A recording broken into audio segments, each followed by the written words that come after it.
Welcome to bird media. నేను మీ పవన్ కృష్ణమూర్తి.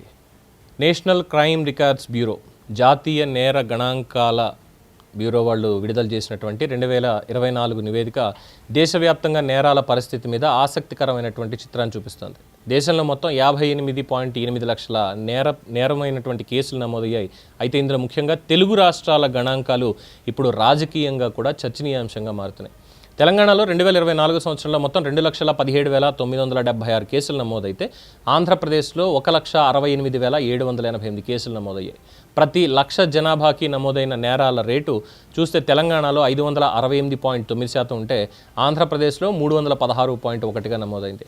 దేశ సగటు 418.9తో పోలిస్తే తెలంగాణ గణాంకాలు గణనీయంగా ఎక్కువగా ఉండడం గమనార్హం. ఇక్కడ ఇంకొక ఆసక్తికరమైనటువంటి అంశం, 2023 సంవత్సరంతో పోలిస్తే 2024లో దేశవ్యాప్తంగా నేరపు కేసులన్నీ కూడా తగ్గుముఖం పట్టాయి. అంటే క్రైమ్ రేట్ తగ్గింది.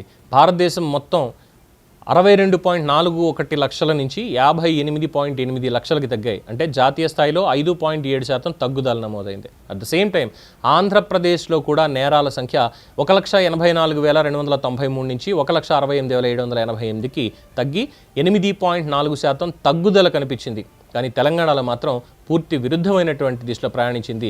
అక్కడ 2023లో 1,83,644 కేసులుంటే 2024 వచ్చేసరికి అవి 2,17,976కి పెరిగాయి. అంటే ఒక్క ఏడాదిలోనే 18.7% క్రైమ్ రేట్ అనేది పెరుగుదల నమోదైంది. సో ఈ గణాంకాలు ఇప్పుడు రెండు రాష్ట్రాల పాలన మీద రాజకీయపరమైనటువంటి చర్చలకు కూడా దారితీస్తున్నాయి. ముఖ్యంగా 2024లో రెండు రాష్ట్రాల్లోనూ రాజకీయ మార్పులు చోటు చేసుకున్నటువంటి నేపథ్యంలో ప్రభుత్వాల మార్పుతో పాటు నేరాల పరిస్థితుల్లో కూడా మార్పు కనిపిస్తోందా అన్నటువంటి ప్రశ్నలు తలెత్తుతున్నాయి. దేశవ్యాప్తంగా నేరాలు తగ్గుతున్నటువంటి సమయంలో తెలంగాణలో మాత్రం కేసులు భారీగా పెరగడం, అక్కడ చట్ట వ్యవస్థ, పోలీసింగ్, సామాజిక పరిస్థితుల మీద ప్రశ్నలు లేవనెత్తుతోందంటున్నారు విశ్లేషకులు. మరోవైపు ఆంధ్రప్రదేశ్లో కేసులు తగ్గడం, అక్కడ ప్రభుత్వం తమ లా అండ్ ఆర్డర్ వ్యవస్థను మెరుగుపరిచింది అనే వాదనకి బలం చేకూరుస్తోందని అధికార వర్గాలు చెప్తున్నాయి. అయితే ఈ సంఖ్యలను కేవలం రాజకీయ కోణంలో మాత్రమే చూడలేము అని నిపుణులు అంటున్నారు. ఎందుకంటే నేరాల నమోదులో పెరుగుదల అనేది కొన్నిసార్లు మెరుగైన రిపోర్టింగ్ వ్యవస్థకు సంకేతం కూడా కావచ్చు. ప్రజలు ఫిర్యాదులు ఇవ్వడానికి ముందుకు రావడం, పోలీసులు కేసులు నమోదు చేయడంలో పారదర్శకత పాటించడం వల్ల కూడా ఈ సంఖ్యలు పెరగవచ్చు.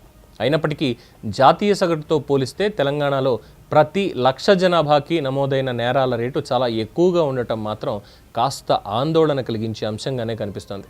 మొత్తానికి ఎన్సీఆర్బీ గణాంకాలు ఒక స్పష్టమైనటువంటి విషయాన్ని చెప్తున్నాయి. డేటా మాట్లాడుతోంది. రాజకీయ వాదనలు ఎలా ఉన్నా నంబర్స్ మాత్రం రెండు తెలుగు రాష్ట్రాల్లో ఒక భిన్నమైనటువంటి ట్రెండ్ని చూపిస్తున్నాయి అని.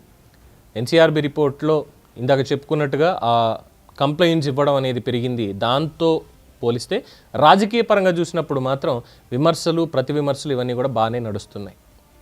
ఇది దీనికి సంబంధించినటువంటి సమాచారం. For more updates keep watching the bird media.